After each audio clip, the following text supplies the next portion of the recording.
매년 이렇게 어버이 주일날 이렇게 되면은 과거는 이게 자식된 도리로서 이렇게 해야 된다 이런 설교를 많이 했는데, 시간이 가면 갈수록 그런 설교를 이게 더 할 수가 없어지는 그런 제 자신을 보면서 참 좀 초라하다고 생각해요. 또 부모된 입장에서 또 자식을 이렇게 키워야 된다 이런 설교를 자유롭게 하면 좋겠는데, 또 그런 설교도 자유롭게 하지 못해 또 그런 입장이 돼서 보니까 여러 가지로 이런 날이 오면은 오히려 기뻐하기보다는 오히려 저한테 많은 이제 부담이 되는 그런 날입니다. 오늘 믿음의 어머니들, 여지껏 우리가 믿음의 조상을 하면은 언제나 이렇게 아브라함, 이삭, 야곱 이 세 사람을 얘기를 하거든요. 그래서 이스라엘에 간 막벨라굴에 있으면, 헤브론의 막벨라굴에 있으면 이 세 사람과 이제 부인들이 이제 누워 있어서 언제나 아브라함, 이삭, 야곱 이 사람에 대해서는 많이 이제 우리가 들었는데, 이분들의 부인에 대해서 오늘 어머니, Mother's Day니까 같이 이제, 한번 이 일생에 대해서 보면서 세 사람입니다. 아브라함의 아들 사라에 대해서, 그 다음에 이삭의 아들 리브가에 대해서, 또 야곱의 아내, 이제 라헬에 대해서, 이 세 사람에 대해서 잠깐 이제, 저희들이 같이 말씀을 의지해서 은혜를 나누고자 합니다. 그러기 전에 오늘 아침에 여러분한테 이렇게 카톡을 보냈습니다. 전 세계적으로 이렇게 보니까 어버이날이라고 이렇게 정한 데는 거의 없는 것 같아요. 다 이렇게 분리가 이렇게 됐습니다. 어버이날이 아니라 Mother's Day랑 이제 Father's Day랑 대부분이 다 분리가 됐는데, 이제 우리나라에서는 이제 어버이날 이렇게 얘기를 합니다. 대부분은 또 Mother's Day는 이렇게 사람들이 이제 기억을 하는데, Father's Day는 언제인지 기억을 못 해가지고 이렇게 이제 Mother's Day는 어디 잔치와 같은데, Father's Day는 도시락 이런 거로 이렇게 이제 비유를 합니다. 요새는 이렇게 그러니까 부인과 남편의 이제 관계가 이제 이렇게 만났다 합니다. 부인 세 사람이 만나가지고, 너는 집에 안에서 어떤 위치냐? 그러니까 한 사람은 요새는 여성 상위가 아니냐? 내가 언제나 위에서 이렇게 살아간다. 우리 집은 1순위다. 그러니까 두 번째 사람은 그랬답니다. 그래도 하나님께서 우리를 창조하기를 동등하게 창조를 했는데, 누가 위 낮고 이런 거는 좀 그렇게, 우리 집은 이제 동등하게 모든 것들을 결정을 한다. 그러니까 옆에 세 번째 사람이 그러면 안 된다고. 성서에 보면은 이제 남편한테 순종을 하는데, 나는 남편을 하나님과 같이 그렇게 여긴다. 그러니까 두 사람이 너무 감동을, 어떻게 대하면 하나님과 같이 여기냐고 하니까, 이분이 얘기하기를, 수입의 11조는 남편이 쓰고 나머지 9는 내가 쓴다. 그래서 하나님과 같이 여긴다 이렇게 된다. 이게 세월이 흘러가면은 더 이게 남자의 위치가 더 약해진다고 합니다. 이 아들을 잘 길러가지고 이제 성공을 시켜서 이제 며느리를 얻고, 이제 아버지는 이제 시골에 살고 있는데 아들이 굉장히 성공을 하니까, 이 가사 도우미까지 둘 정도로 성공을 하니까, 아버지 올라오시라고, 서울로 올라오시라고. 그래서 이제 아버지를 이제 왔다고 합니다. 이제 서울로 와가지고 이제 거기서 사는 걸 보니까, 이게 말이 안 되는 것 같아요. 그래가지고 살다 못 사가지고 이렇게 거기 편지를 남기고 귀향을 했다고 합니다. 뭐라고 편지를 남겼냐면, 삼보나 6번은 간다. 이렇게 썼대요. 그러니까 아들이 집에 와서 보니까 아버지가 안 계시고 그런 편지가 딱 이게 도대체 무슨 얘긴가? 그래가지고 이제 아버지한테 전화를 했다면 아버님 이게 그 편지를 남겼는데 이게 무슨 얘기입니까? 그러니까 내가 니네 집에서 몇 개월 살아보니까 니네 집의 1순위는 손자고 2순위는 며느리고 3순위는 너고 4순위는 너희의 그 개고 5순위는 나도 아니고 너희 가사도움이고 나는 6순위더라. 그래서 나는 6번이고 너는 3번이기 때문에 3번아 6번은 간다 그랬다. 이게 나이가 들을수록 이게 남자들은 더 굉장히 많이 공감을 하시는 것 같아요. 입을 크게 하고 이게 약해지는 것 같아요. 뭐 사실은 이게 무슨 원래는 마더스데이 뿐이 없었는데 그랬는데 이게 남자들이 자꾸 우리 것도 만들어야 되지 않냐 한국에서 그러다가 그러면 1974년이라고 했는데 원래 3년입니다. 73년에 56년에 마더스데이라고 생겼다가 그러다가 그러면 73년에 그러면 페런스데이로 하자. 그래서 그 어버이날이라고 했습니다. 지난주에 우리 예배드리고 이제 통가 예배드리잖아요. 우리가 그 성경 공부하는데 일찍 왔어요. 그래서 왜 일찍 왔냐 좀 그랬더니 5월 첫 번째 주일이 그 사람들이 이제 아이들 어린이날이랍니다. 그리고 5월 달이 가정의 달이라고 합니다.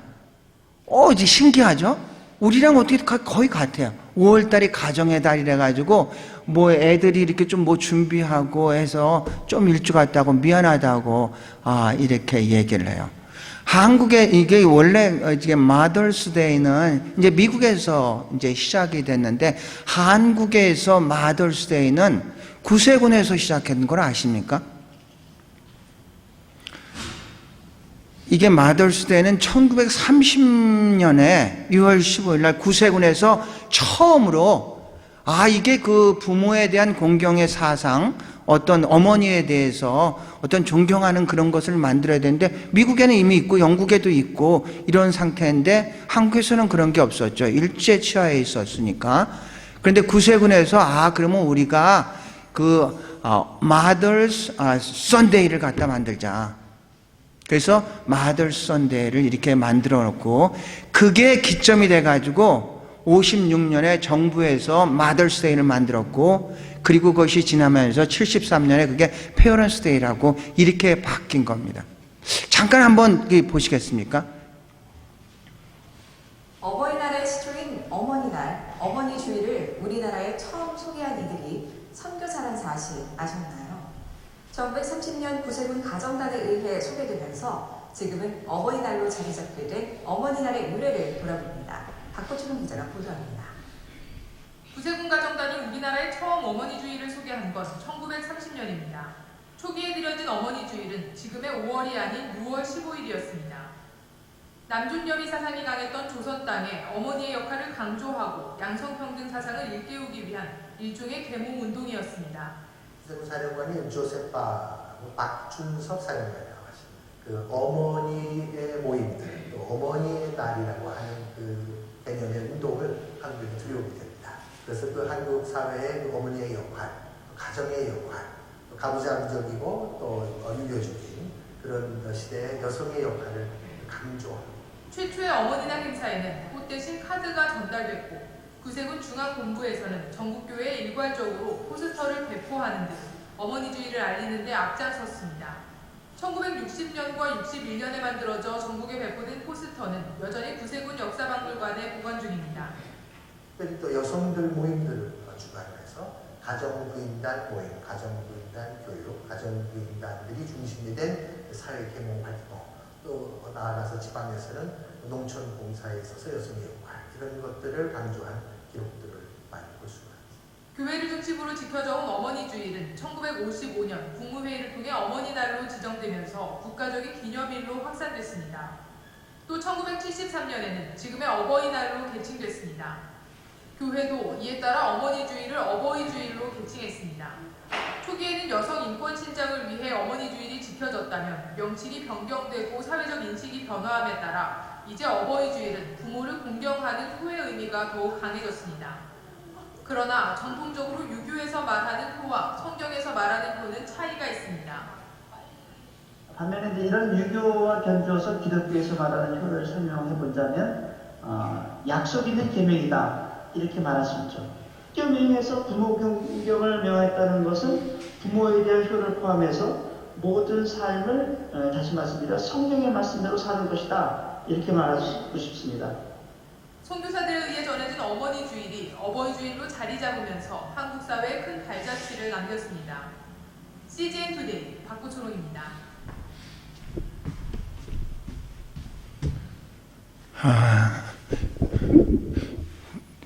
구세군인으로서 좀 자랑스럽지 않습니까? 할렐루야.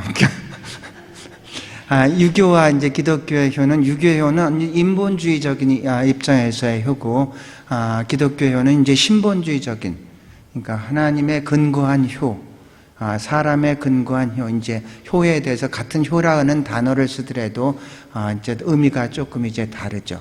오늘 여러분과 생각할 것은 이제 첫 번째로 믿음의 어머니 사라에 대해서, 사라가 이제 이삭의 이제 어머니죠.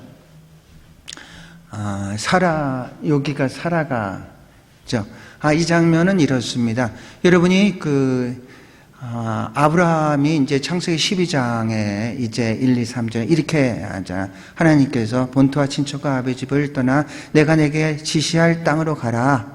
이렇게 얘기를 하죠. 내가 너로 큰 민족을 이루겠고 너에게 복을 주어 창대케 하며 너는 복의 근원이 될 것이다.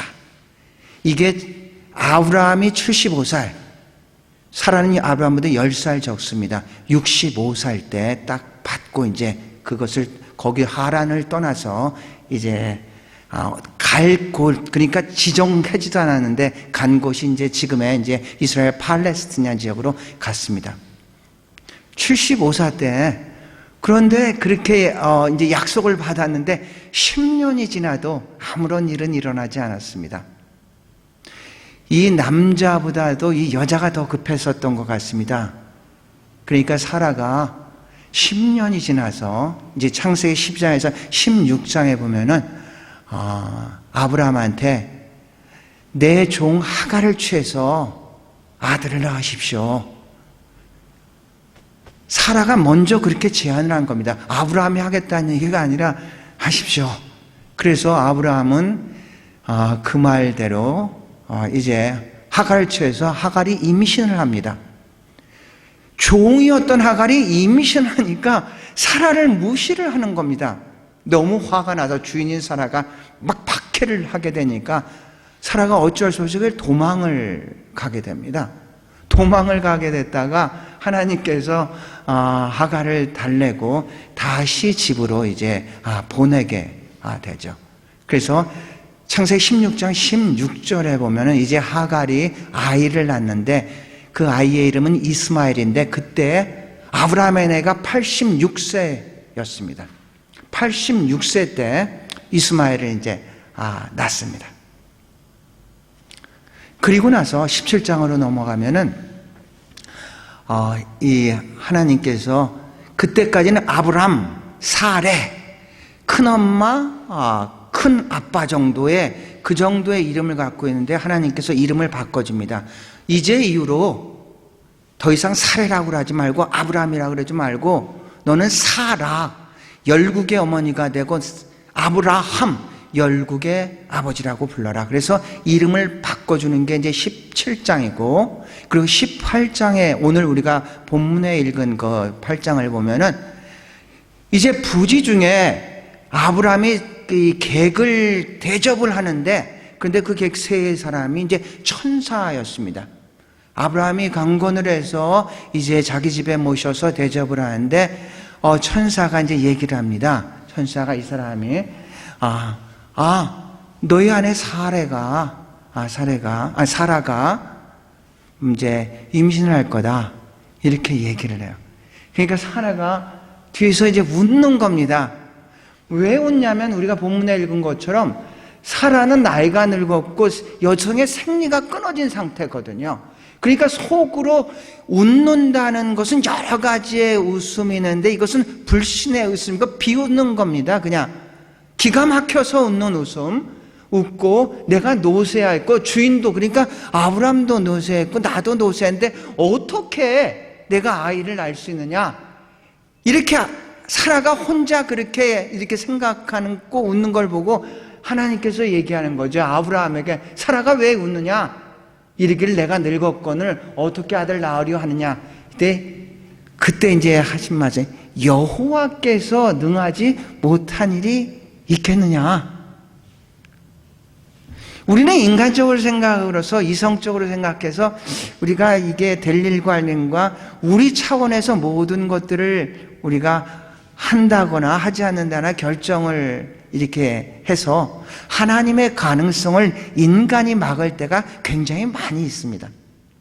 그런데 이 하나님은 분명히 약속을 하신 하나님인데 이 사라는 그 약속보다는 지금의 현 상황, 처지, 형편을 보니까 도저히 자기는 임신할 수 없는 사람인데 임신을 한다고 하니까 그래서 이제 웃었습니다. 불신의 웃음이죠. 비웃는 거죠. 그때 하나님께서 원하신다면 못할 일이 뭐 있겠느냐? 할렐루야.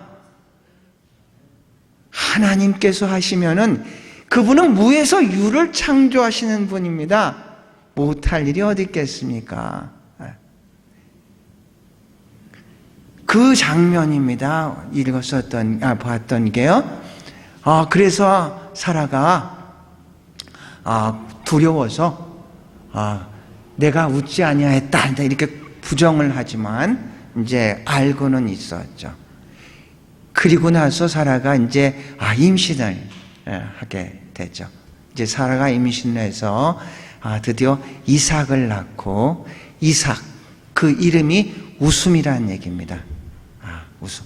그러니까 이 불신의 의심에서 이제 정말로 기쁨, 감사의 웃음으로 자기 아들의 이름을 지으면서 이제 바뀌게 된 거죠. 그래서 우리는 그런 생각을 합니다. 웃음을 했는데, 우리는 가끔 이제 비웃도 이제 그러는데, 우리는 정말 즐거운 웃음, 기쁜 웃음, 감사의 웃음, 믿음의 웃음 같은 게 우리한테 이제 넘쳐야 있죠. 우리가 그렇지 않습니까? 웃음이라는 것은 기쁨이라는 건 카라라 그러지 않았습니까? 해는 카리스, 사는 카리스마. 그러니까 우리가 은사를 받고 은혜를 받는다는 것은 바로 기쁨, 웃음으로 이제 이어져야 된다는 얘기입니다. 우리 반기문 총장 그 전에 그 유엔 총장이 코피 아나안이었습니다. 이분한테 당신은 어떤 사람이 되기를 원합니까? 누군가가 이렇게 물었을 때 이분이 그렇게 대답했답니다. 나는 내가 태어났을 때는 많은 사람이 막 내가 태어남으로써 그렇게 웃었었으면 좋겠고 내가 이 땅을 마지막에 할 때 많은 사람들이 참 아쉬워했으면 참 좋겠다. 난 그런 사람이 되고 싶다고 얘기했답니다. 그러니까 태어남으로써 많은 사람들의 기쁨을 줬는데 이 사람이 아직도 할 일이 많고 그 공동체에서 중요한 인물인데 이 사람이 떠난다고 하니까 많은 사람들이 이제 아쉬워하는 그런 사람이 이제 됐으면 좋겠다. 얘기합니다. 우리가 살다 보면 그 반대인 사람들도 있잖아요. 있어가지고 막 골치 아픈데 떠난다니까 박수 치고, 물론 외부적으로는 아주 알턴이 뽑아진 것 같은 그런 사람들도 있는데, 그런 사람이 아니고 반대, 우리 때문에 우리가 있는 공동체가 많이 기뻐하고 웃었으면 좋겠고, 우리가 어떤 빛에 어쩔 수 없이 그 속한 공동체에서 떠날 때는 많은 사람들이 정말로 아쉬워할 수 있는 그런 사람이 살았으면 참 좋겠다고 생각합니다. 그래서 이제 사라는 그래서 이제 아기를 이제 이삭을 낳고 이제 믿음의 조상이 됐습니다. 두 번째 볼 사람은요, 이 사람은 이제 야곱의 어머니 리브가죠. 리브가. 이제 이삭이 이렇게 됩니다. 이제 21장에 이삭을 낳고 22장에 하나님께서 그 이삭을 바쳐라. 그래서 아브라함이 이삭을 데리고 이제 모리아산, 지금의 예루살렘까지 이제 한 3일 길을 걸어서 이삭을 드리는 그런 장면이 22장입니다. 그리고 23장에 사라가 죽습니다. 어떤 성경에 어떤 위대한 인물이 죽는다는 것은 어떤 의미냐면 이제 새로운 시대가 시작된다, 이런 의미를 가지고 있습니다. 사라가 죽으니까 이제 아브라함은 혼자죠. 그런데 24장에 아브라함이 나이가 많이 먹었는데, 그런데 아직 이삭이 결혼을 하지 않았습니다. 그래서 이 자기 종한테, 엘리에셀한테, 내 여기 있는 사람 말고, 가나안 사람 말고 내 고향인 하란에 가서 부인을 좀 데려왔으면 좋겠다, 그렇게 얘기를 해요. 그래서 이 엘리에셀이 주인의 명을 받고 이제 맹세를 하죠. 환도 빼놓고 맹세를 하고 그러겠습니다. 그래서 엘리에셀이 이제 하란으로 이제 가서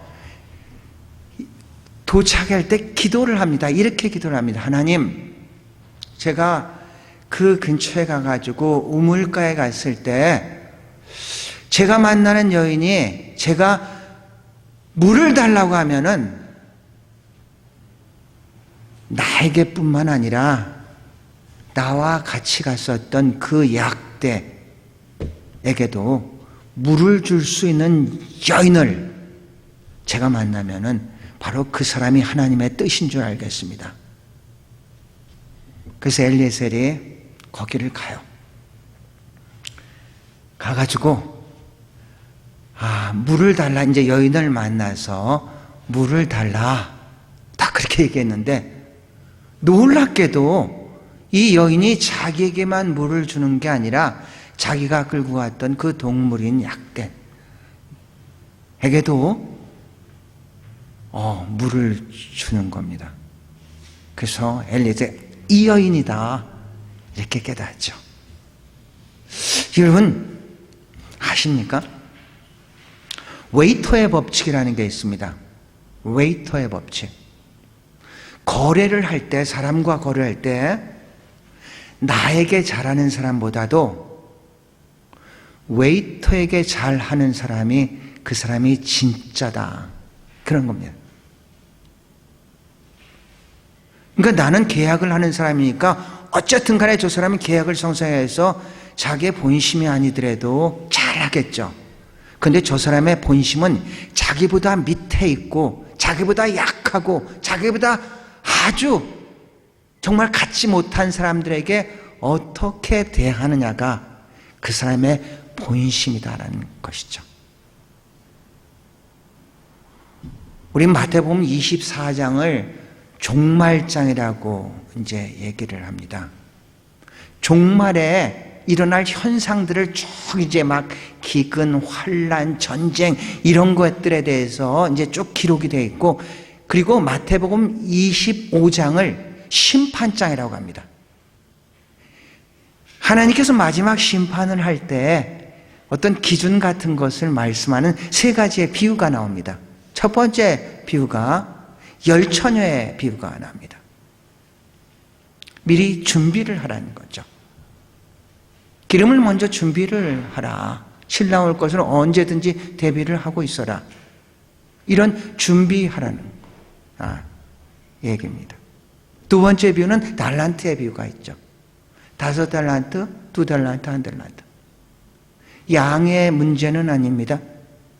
5달란트와 2달란트를 받아서 그것을 통해서 많은 것들을, 그 배를 갖다 남긴 사람인데 이렇게 얘기해요. 착하고 충성된 종아, 네가 작은 것에 충성하였으므로 내가 너에게 큰 것을 주겠다. 너는 주인의 잔치에 함께 초대를 받을 것이다. 달란트는 원래는 이제 큰 건데 주님에서 네가 작은 것에 충성하였다, 이런 표현. 그보다 조금 더 어떤 작은 것에 대한 강한 비유는 마지막 비유입니다. 양과 염소의 비유죠. 마지막에서 한쪽은 양, 한쪽은 염소를 하고, 이제 양 쪽에서는 내가 목마를 때 마실 물을 줬고, 내가 감옥에 있을 때 감옥을 찾고, 내가 옷을 입을 수가 없을 때 나에게 옷을 줬다. 그러니 양들이 그러죠. 그런 적 없는데요. 염소한테 똑같이 얘기를 합니다. 그러니까 염소도 그런 적 없는데요. 그러니까 주님이 너희 가운데 지극히 작은 자 하나에게 한 것이 곧 나에게 한 것이다.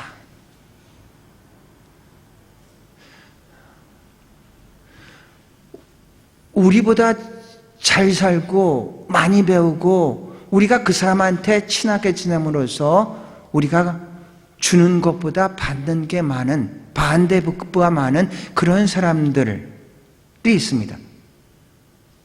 그런 사람들에게는 우리의 본 마음이 아니고 어떤 보이기 위해서, 받기 위해서 우리가 그럴 수도 있는데, 자기보다 약하고 지극히 작은 자에게 한다는 것은 바로 그 사람의 진심 어린 마음이라는 얘기죠. 아무것도 기대하지 않습니다. 이쪽에서는 기대를 하고 행동을 하는데 아무것도 기대하지 않고 그냥 베풀 수 있고 섬길 수 있고 나눌 수 있는 이 사람이 진정으로서 하나님 보기에 합한 자라는 얘기죠. 그런 얘기입니다. 예수님은 지극히 작은 자와 자기와 동일시를 했습니다. 그래서 지극히 작은 자에게 베푸는 사람들은 바로 그게 예수님한테 한 것이라는 얘기입니다. 이 리브가라는 여인은 엘리에셀이 나한테 물을 달라 이렇게 했는데 그런데 나귀에까지 저 동물도 목마를 거야, 그렇게 깊은 마음을 가지고 있었다는 얘기죠. 리브가는 이제 그런 여인이었습니다. 마지막에 라헬이었죠. 요셉의 어머니 라헬입니다. 라헬을 보면 이 장면은 그겁니다. 이제 리브가가 이제 쌍둥이를 낳지 않습니까? 에서와 야곱을 낳아요. 근데 이삭은 에서를 좋아하고 리브가는 야곱을 좋아합니다. 그런데 이 에서의 장자권도 야곱이 뺐고 축복권도 이제 야곱이 뺏었어요. 거래를 한 거죠. 뺏은 거는 아니죠. 강탈한 게 아니라 거래를 한 겁니다. 내가 이걸 줄 테니까 당신 장자권을 주세요. 당신 축복권을 좀 내가 이렇게 해주겠습니다. 그렇게 됐습니다. 그래서 이제 세월이 가다 보니까 이제 이삭이 이제 축복을 해줘야 되는데 먹을 것을 가져오면은 이제 축복해주겠다. 그런데 이게 원래 에서한테 하려고 했는데 그 이야기를 리브가가 듣고 에서처럼 해가지고 야곱이 등장해서 먼저 음식을 해서 이삭의 축복을 받으려고 합니다. 그러니까 목소리가 좀 이상하니까 네가 에서 맞냐? 그랬더니 맞습니다. 이렇게 해가지고 에서가 모든 축복권을 이제 다 가져가게 되죠. 야곱이. 에서가 나중에 이것을 알고 아버지 죽기만을 기다립니다. 차라리 아버지 앞에서 살아계셨을 때 자기 동생을 죽일 수는 없겠고 아버지 죽기만을 기다리고 있다는 것을 리브가가 알고 나서 그리고 나서 이삭한테 제안을 합니다. 이 야곱을 여기에 있는 족속들한테, 가나안 족속한테 결혼시키는 것은 이것은 안 되겠습니다. 이 야곱을 고향인 하란한테 보내서 하란에 보내가지고 이제 결혼을 시키게 해주십시오. 그렇게 하면서 그 마음은 뭐였냐면, 만약에 에서가 야곱을 죽이게 되면은 나는 아들 둘을 잃는 거다. 야곱은 죽어서 잃고 그런 에서를 리브가가 볼 자신이 없었던 거죠. 나는 둘을 잃는 거야. 이래서는 안 되겠다 해서 리브가가 이제 이삭한테 제안을 해서 이 야곱이 이제 하란으로 가서 하란에서 이제 처음 만나는 그런 장면입니다. 자기 하란엔 누구냐면 리브가의 오빠인 라반이 있었습니다. 그냥 오빠한테 이제 보낸 겁니다. 외삼촌이죠. 외삼촌 라반한테 이제 보낸 겁니다. 그래서 이제 우물가에서 이제 딱 봤죠. 근데 두 딸이 둘이 있어요. 레아가 있었고 라헬이 있었고, 레아는 큰언니였고 라헬은 이제 둘째였죠. 라헬을 보고 반하죠. 너무 반해가지고 삼촌한테 이제 제안을 합니다. 라헬과 결혼하고 싶다. 그랬다면 우리 풍습에는 그냥은 안 되고, 네가 나한테 7년간 열심히 일을 하게 되면 그 대가로서 내가 결혼하게 하겠다. 그래서 7년을 일을 하는데 그 며칠 안 되는 것처럼 정말로 자기가 원하는 것, 하고 싶은 것을 할 때는 이 시공간을 초월합니다. 사람이 언제 가장 행복하냐면요, 몰입을 할 때라고 합니다.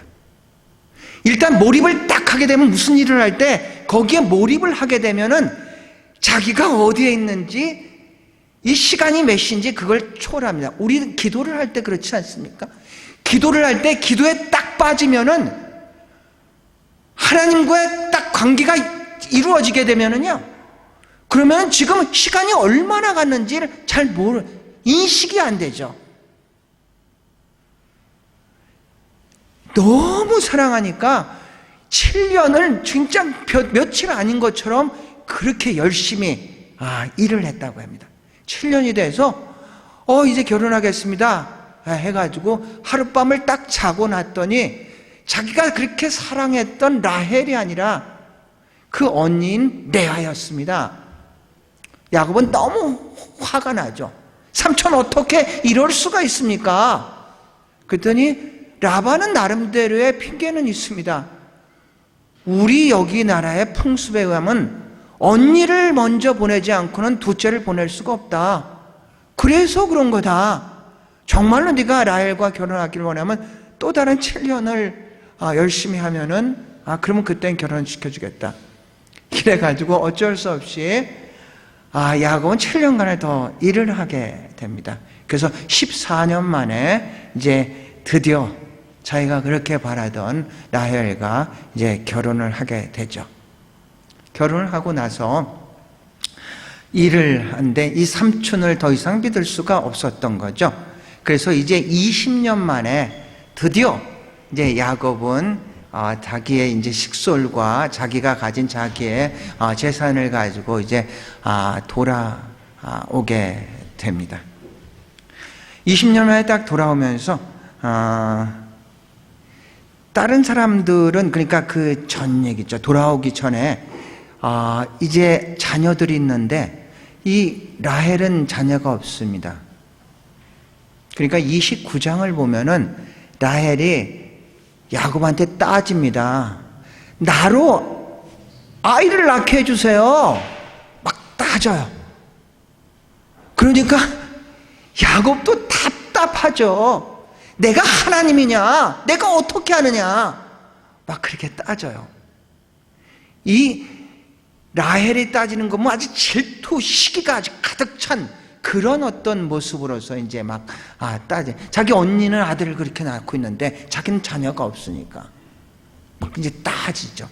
그게 이제 29장인데 30장에 보면은 하나님께서 드디어 라헬에게 이제 태를 열어서 이제 자식을 줍니다.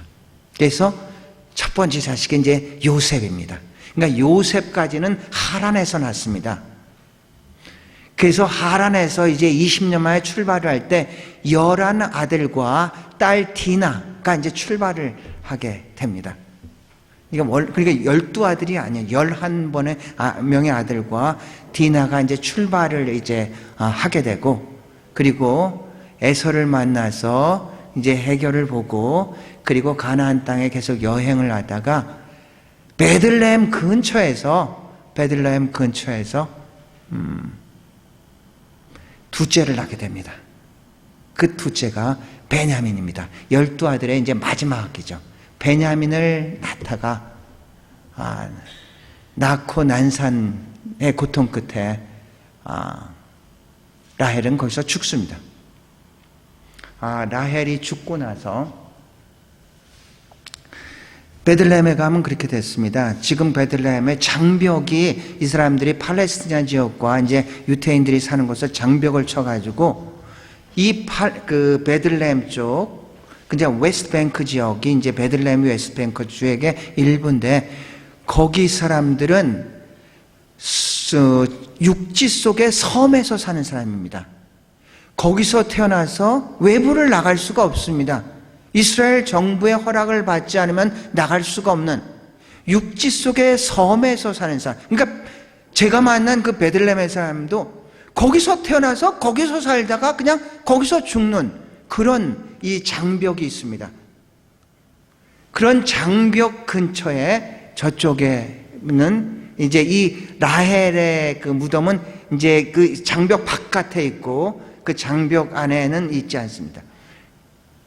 이제 거기에서 라헬이 베들레헴 근교에서 베냐민을 낳고 이제 마지막 운명을 하고, 그리고 지금 거기에 가면은 이게 라헬의 이제 무덤입니다. 그리고 나머지 아까 말씀드렸던 그 세 명의 아브라함과 이삭, 그 다음에 아브라함, 이삭, 야곱이 있고요. 그 부인들이죠. 사라와 리브가와 라헬이 있는 게 아니라 레아가 헤브론에 이제 묻혀 있습니다. 그래서 그 헤브론이라는 곳은 예루살렘 다음으로 이제 중요한 곳으로 이렇게 됐습니다. 오늘 세 명의 믿음의 어머니에 대해서 이제 이렇게 봤습니다. 우린 믿음의 어머니라면은 다 믿음대로 사는 것 같지만, 이 사라는 굉장히 신약에도 몇 번 나오면서 믿음의 반면에서도 히브리서 11장의 믿음장 아닙니까? 거기에도 나오는 그런 인물이고, 다른 신약에서도 여러 번 나오는 그런 인물임에도 불구하고 사라는 굉장히 순종 여성이었었는데, 하갈을 임신을 했을 때 아주 강하게 질투하고 해가지고 쫓아보낼 정도로 그런 여인이었습니다. 그리고 하나님의 은혜로 들어가가지고 이스마엘을 낳고 86세 때 낳습니다. 그리고 14년 후에 이삭을 낳습니다. 이삭 14년. 그러니까 이스마엘과 이삭 간의 14년 차입니다. 14년 차. 이삭을 낳고, 그리고 아브라함한테 얘기해가지고 저 하갈과 이스마엘 쫓아내라 해가지고 결국은 그들은 이제 거기서 밀려서 이제 중동 쪽에서 그 이스마엘의 후예가 지금의 이제 중동 사람들 됩니다. 우리는 믿음의 어머니라고 하면 다 믿음대로 한 것 같지만 성경에도 계속 언급했고, 하지만 그들의 삶을 보면은 여러 가지 많이 이렇게 다른 면들이 많이 있다는 얘기죠. 사람한테는 다 그런 모습이 있다는 얘기입니다.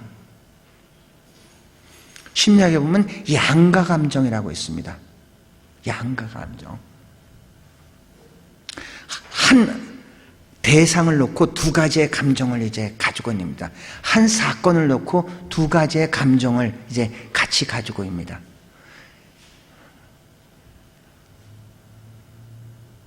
한 사람을 놓고 사랑하기도 하고 미워하기도 하는 애증이란 표현이 가장 양가 감정의 가장 대표적입니다. 지난 주일날 이제 예배 다 마치고 이제 도래교회에서 성시화, 시대의 성시화 부모 이취임식이 있었습니다. 이제 순서에서 제가 이제 설교를 이제 하게 돼서 이제 말씀을 전하기 전에 양가 감정에 대해서 이제 설명을 했습니다. 그러면서 저의 지금의 기본은 양가 감정을 가지고 있습니다. 제가 가지고 있는 양가 감정은 시원섭섭입니다.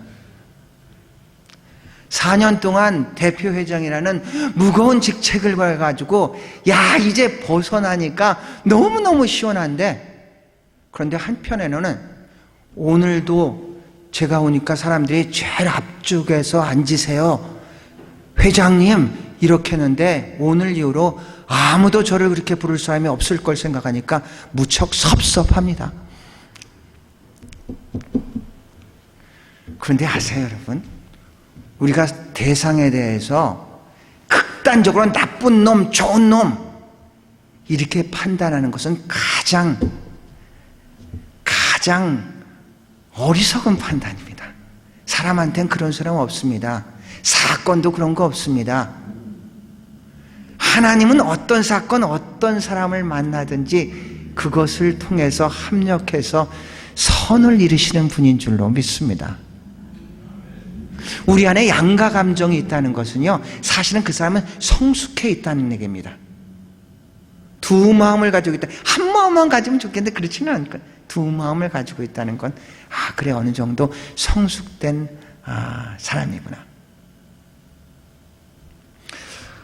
오늘 어버이주일을 맞으면서 우리가 어머니, 아버님 생존하신 분들도 있고 그렇지 않은 분들도 있는데 한번 생각하시면서 좋은 기억만 있으면 참 얼마나 좋겠습니까? 근데 사실은 그렇지는 않죠. 좋은 기억도 있겠지만 나쁜, 별로 기억하고 싶지 않은, 그냥 무의식 속에 집어넣어서 그런 일이 없었던 것처럼 그렇게 누르고 싶은데, 그런데요, 우리의 감정은 물 위의 풍선과 같아가지고요, 누르면 누를수록 더 반발하게 되어 있습니다. 그래서 그걸 그대로 인정을 하는 게 성숙된 사람이고, 그것을 인정할 때, 노출시킬 때 그 감정들이 해결될 수가 있습니다.